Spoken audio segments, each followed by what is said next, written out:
¿Cuál es mi percepción sobre Argentina? Les quiero decir que yo vivo en Bélgica, no es que estoy al día en todo, pero ha sido muy duro lo que ha tenido que enfrentar el gobierno de Alberto Fernández. Recuerde que él llegó en diciembre de 2019, prácticamente cuando iniciaba la pandemia. Encontró un país desmantelado, un estado hecho pedazos, sobreendeudado, y la pandemia. Entonces, Argentina fue uno de los países que más decreció en la región, casi 10%. Eso siempre tiene costo político. Por más que tengas un presidente brillante, que lo quieras, etcétera, en la desesperación de que no encuentras trabajo, que tus hijos se graduaron y están en el desempleo, de que no hay ingresos, de que tu tiendita no vende, buscas culpables, más aún con la manipulación de la prensa. Entonces eso justifica un poco el resultado de las PASO, pese a que Argentina también es de los países que más rápidamente se está recuperando. Va a crecer un 8 o 9%, pero no va a recuperar todavía los niveles prepandemia. Y hay problemas de desequilibrios macroeconómicos que se traducen en inflación. Eso básicamente es el problema de la deuda. Y la deuda con el Fondo Monetario adquirida por Macri, que él gozó de esa deuda, en lugar de con ello reactivar la economía argentina, generar infraestructura. Algo similar pasó en Ecuador. Se endeudaron en decenas de miles de millones de dólares, pero no quedó un centavo en Ecuador. Por un lado entraba la plata de deuda, créditos, por otro lado salía con la fuga de capitales. Al final, ¿qué pasa? El país se queda endeudado, Ecuador, Argentina, la economía echa pedazos y la plata fuera, en manos privadas. Entonces eso le pasó a Argentina, y ese es el problema básico, sobre todo para la inflación. El servicio y la deuda crea presión de balance de pagos, crea presión sobre el dólar y eso genera inflación. Es interesantísimo escucharte, Rafael Correa, además por todo tu expertise, como todo el mundo sabe, sos economista. ¿Cuál es tu Pero a pesar de eso soy buena gente. ¿Sos economista? Sí. Claro, y buena gente. Sí. Es una contradicción, pero algunas veces pasa. Claro, a veces pasa. ¿Cuál es tu mirada sobre el Fondo Monetario Internacional? Mira, nada bueno se puede esperar del fondo, no, nadie se haga ilusiones. El Fondo Monetario está ahí para cuidar los intereses de los países hegemónicos y del gran capital financiero transnacional. Y por eso hay que negociar muy duro. Yo en 10 años jamás negocié con el Fondo Monetario. Creo que a lo sumo alguna vez conversamos para darle información, porque como hemos firmado esos tratados teníamos la obligación. Pero nunca vino una misión a decirme qué hacer o no hacer. Y si venían, por el mismo avión los regresábamos. O sea, si vienen como turistas, bienvenidos. Si vienen incluso como asesores buena fe. Si vienen como virreyes, por el mismo avión se regresan. Entonces, bueno, yo creo que usted tiene un gran ministro de Economía, un tipo muy preparado, el ministro Guzmán, pero sí les puedo decir algo, ¿no? Con el nivel de deuda que tiene Argentina, fue el mayor rescate de la historia del Fondo Monetario argentino, de lo que tengo registro. Si Argentina no paga, no es solo un problema para Argentina, es un problema para el fondo. Claro. Entonces yo creo que hay que jugar duro ahí. Claro, interesantísimo. Me das pie una cantidad de cosas, entre otras la comparación, hablabas de las condiciones del fondo con las declaraciones de lo que, y las declaraciones, si vienen como virrey decías, bueno, nosotros hace poco recibimos las declaraciones desde los Estados Unidos de Mark Stanley, el embajador designado por el presidente Biden, absolutamente intervencionistas. No sé si escuchaste lo que dijo, pero dijo que Argentina era un bus turístico al que le faltaban las ruedas, exigió un plan, pidió un plan, que Argentina no había pagado su deuda porque y tampoco había presentado un plan económico, el embajador. Te cuento una anécdota. Cuando recién iniciamos el gobierno, bueno, Ricardo Patiño no fue mi primer canciller, pero cuando ya era Ricardo canciller, un canciller histórico de Ecuador, un año y medio de gobierno, viene el nuevo embajador gringo y le dice muy claramente a Ricardo: usted por favor cuídese de no entrometerse en la política ecuatoriana, en no comentar sobre cuestiones políticas. Y el embajador, por quedar bien, no se preocupe, si yo tengo alguna observación primero se la diré a usted. No me ha entendido, no queremos observaciones de ustedes, a no ser que ustedes permitan nuestras observaciones también. Usted no tiene que meterse en política. Claro. Estaba proponiendo una confidencialidad, o sea, como concesión, que antes de meterse primero nos iba a decir a nosotros. En todo caso, también expulsamos a una embajadora por sus expresiones totalmente desatinadas, grotescas y falsas además, ¿no? Básicamente diciendo que el presidente era un corrupto porque se había nombrado un jefe de policía corrupto que después fue sobreseído en todos los casos, y se permitió declarar eso y le expulsamos del país. Mira, cada gobierno tiene su estilo, uno tiene que velar por el bien común, no por sus visiones personales, siempre hay que ser prudente, cuando se dirige un país, pero también hay que hacer respetar la soberanía y la dignidad. Y yo te digo algo que aprendí en los 10 años de presidencia: los vasallos no son respetados, son utilizados. Rafael Correa, en los estudios de la AM750. Tengo una mesa de periodistas que se mueren por hacerte una pregunta. Luego quiero volver a profundizar el tema Guillermo Lasso y Pandora Papers. Y ahora Alan Longi. Correa, ¿qué tal? Buen día. A ver, se está negociando la deuda con el Fondo Monetario Internacional, hay debates dentro del Frente de Todos, la ultraizquierda aquí en Argentina pide no pagar, Ecuador siente un antecedente regional que es declarar parte de su deuda ilegítima. No sé si conoce el detalle de aquí de la deuda en Argentina, ¿cree que se puede extrapolar ese ejemplo y cómo fue ese proceso en Ecuador? Pero cuidado, que fue la deuda comercial. Es primera vez, o sea, en verdad la auditoría fue de toda la deuda. También se reportaron los abusos de esta deuda multilateral. Si quieres, hay a grandes rasgos 3 tramos de deuda: la deuda comercial, los bonos, ¿ya?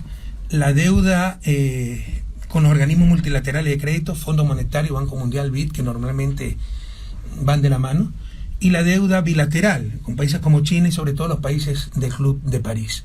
Entonces, básicamente la que nosotros decidimos unilateralmente no pagar, es decir, declarar moratoria unilateral, porque se demostró que se había pagado 3 veces, que había unas corruptelas impresionantes, hasta el punto que muchas veces nuestros ministros de Economía que iban a negociar en nombre del país eran tenedores de deuda.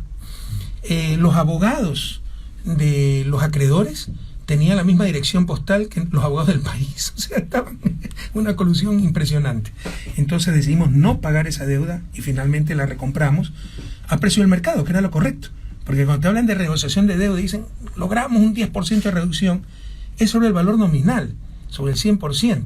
Pero en el mercado se está negociando a 30%, en verdad pagaste 60% más. ¿Sí me explico? La referencia debe ser el valor de mercado. Ah, no, pero son perjudicados los acreedores. Ellos ya compraron esos bonos en el mercado secundario, ¿no? Y por último, si pasó algo que derrumbó el precio de los bonos, el costo debe ser compartido entre acreedor y deudor, no solamente todo el costo sobre el deudor. Entonces nosotros renegociamos ese tramo de deuda comercial, no la deuda multilateral, bueno, siempre se renegocia, pero no es que dejamos de pagar, preciso, dejamos de pagar, declaramos moratoria unilateral solo en el tramo de deuda comercial. Los otros 2 tramos, pues, negociamos con los multilaterales y con los préstamos bilaterales. Pregunta respecto a las nuevas formaciones de derecha que están creciendo en varios países. En Chile está, por ejemplo, Antonio Kast liderando las encuestas mano a mano con Boric. Acá está Milei creciendo.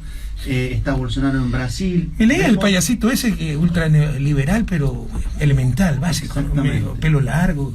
Pero uno es que es economista. Dice que es economista. Entonces uno siente vergüenza ajena por los economistas. Ahí sí juega la contradicción. Pero tipo tremendamente elemental. Exacto. Y vemos que está Vox en España, que por ejemplo está haciendo una gira, empezó por Ecuador cuando asumió Lasso, estuvieron en Perú con el fujimorismo, en México con el PAN, están articulando estas expresiones de nueva derecha con ideas muy antiguas. ¿Cuál es su apreciación sobre ese crecimiento? ¿Tiene cierta perspectiva? ¿No? ¿A qué se debe? ¿Qué peligrosidad expresa? Mira, yo más que crecimiento de la derecha, diría una radicalización de la derecha. Porque en cuanto a crecimiento, claro, nos acostumbramos a ganarle todo a principios de siglo. En un momento dado, 2009, 2010, la época de oro de América Latina, de 10 países sudamericanos e hispanos, 8 tenían gobiernos de izquierda, hispanos y portugueses con Brasil, ¿no? Lula, Evo, Cristina, Correa, y Lugo en Paraguay, por primera vez en la historia, ganaba la izquierda. A diferencia de los años 90, cuando dieron el fin de la historia, ya el pensamiento único, la reforma del Consenso de Washington, donde las 3 elecciones presidenciales en Ecuador de los años 90 hubo segunda vuelta, ¿no? Tenemos primera y segunda vuelta, las 2 segunda vuelta, la vuelta final fue derecha contra derecha. Ahora acabamos de perder unas elecciones por nuestros propios errores y por 4 puntos. Entonces yo no creo que haya crecido la derecha precisamente por eso, porque ve el crecimiento de la izquierda, porque a pesar de la persecución algo queda, nuestros pueblos ya pueden comparar, se ha radicalizado. Y hay una derecha ya fascista, con un plan articulado, liderado por Vox en España, que ya te utiliza el lenguaje de la dictadura de los 70. Hay que luchar contra el comunismo, la Santa Cruzada contra el comunismo, y son peligrosísimos. Y tienen un Vargas Llosa que dice, bueno, así no haya... Lo importante es que voten por nosotros, así no sean elecciones limpias. Básicamente eso fue lo que digo la otra vez. Así hagamos trampa, ¿no? Entonces ya no respetan derechos humanos, democracia, constitución, honras, y no les importaría respetar la vida, te insisto, no caigan en eso como en los 70, porque todo el mundo se enteraría en tiempo real. Entonces lo que sí tenemos es un surgimiento de la extrema derecha, y no solo en América Latina, en el mundo entero. Es brutal la persecución, es brutal el lawfare.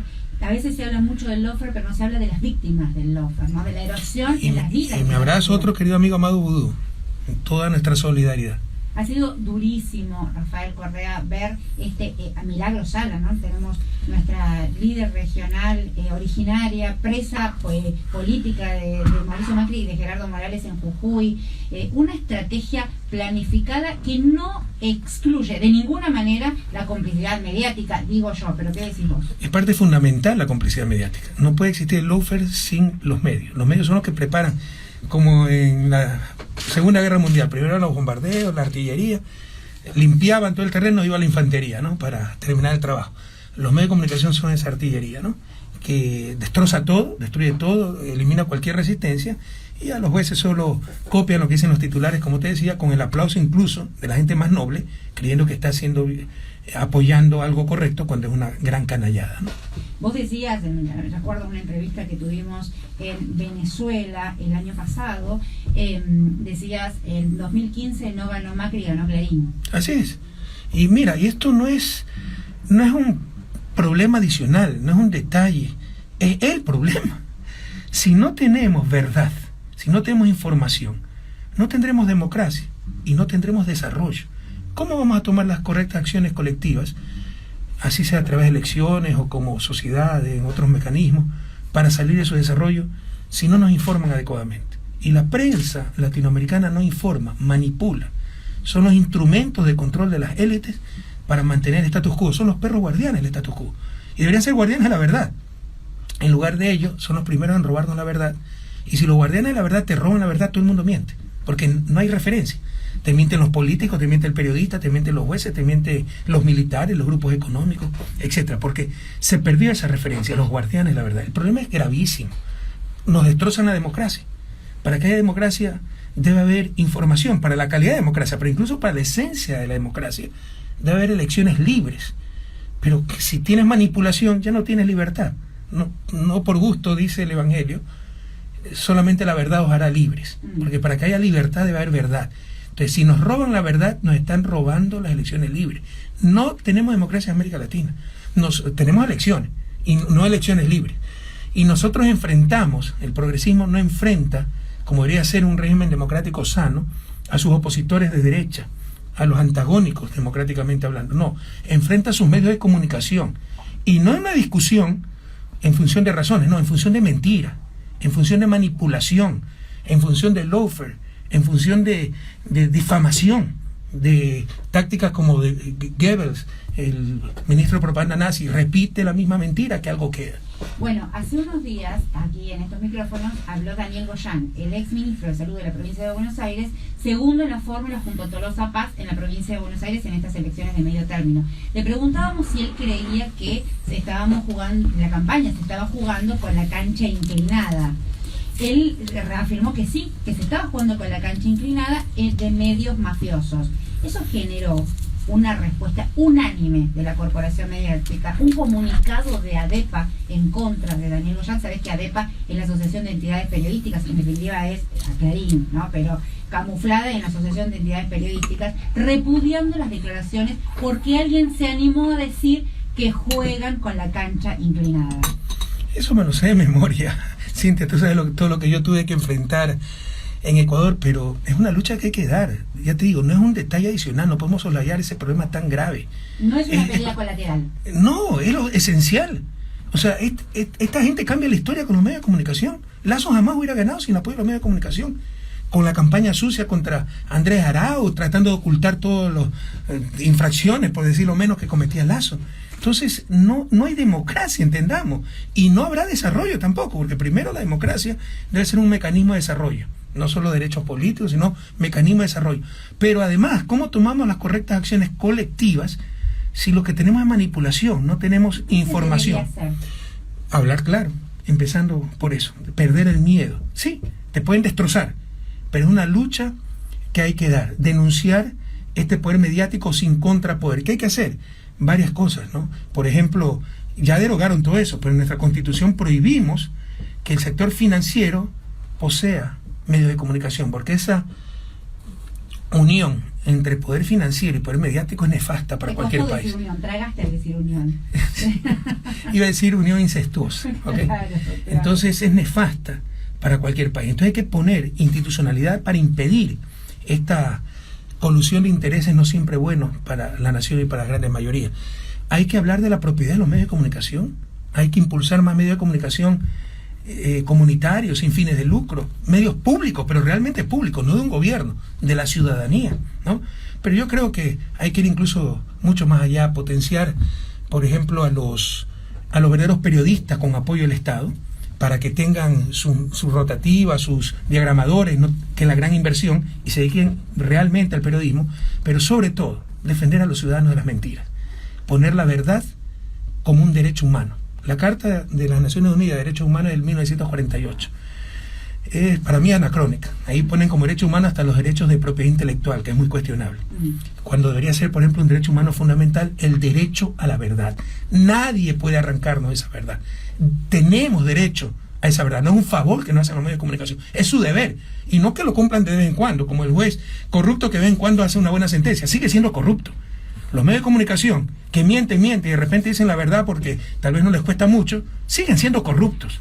Entonces, mientras no demos instrumento a la ciudadanía para defender su derecho, el derecho a la verdad, seguirán abusando de nosotros. En este momento están operando, interviniendo a Cristina Fernández de Kirchner en el sanatorio Otamendi. Quería, si le podías mandar un saludo a la vicepresidenta y una reflexión sobre Cristina. Bueno, ya se lo mandé, porque quería verla y Mariana, su secretaria, nos dijo que tenía que ir a una cirugía, pero que no le digamos a nadie. Y resulta que ya lo vi en la noticia. Entonces, Cristina, mucha suerte en esta operación, y bueno, tú sabes que eres ejemplo para todos nosotros, ¿no? Porque qué mujer que es Cristina, y cuánto ha tenido que enfrentar, ¿eh? Por ejemplo, cuando se meten con la familia, eso sí ya duele, ¿no? Duele en el alma, todo lo que ha tenido que enfrentar Cristina. Entonces, es parte de la historia, Cristina, y para personas como yo, una verdadera referencia. La mejor de la suerte, mi querida Cristina. Gracias, aquí la compartimos, es la líder más importante del campo nacional y popular en la Argentina, comparte el liderazgo regional con el cúmulo de lo que se generó post no al ALCA, ¿no? Porque el no al ALCA genera, corregime si te parece que me equivoco, el paraguas para la Latinoamérica que sobrevino a eso. Probablemente, fue un gran paso, ¿no? La Latinoamérica más o menos unida, pero muy hábil, impidiendo que se convierta la región en un gran mercado para Estados Unidos, no para el desarrollo de nuestros pueblos. El próximo domingo hay elecciones aquí en la República Argentina. El resultado inesperado de las PASO generó algunas tensiones internas en el campo nacional y popular. ¿Qué mensaje se le puede dar a la militancia, teniendo en cuenta toda la situación que usted está describiendo sobre la situación financiera, la derecha y demás? Unidad, que sepan asumir al enemigo, asumir a los verdaderos rivales. Es mucho más lo que nos une que lo que nos separa. Y les recuerdo una expresión atribuida a San Ignacio de Loyola: en una fortaleza asediada, cualquier disenso es traición. La izquierda es permanentemente asediada porque somos un peligro para el sistema, para su privilegio. Entonces, dividirnos entre nosotros es poco menos que traición.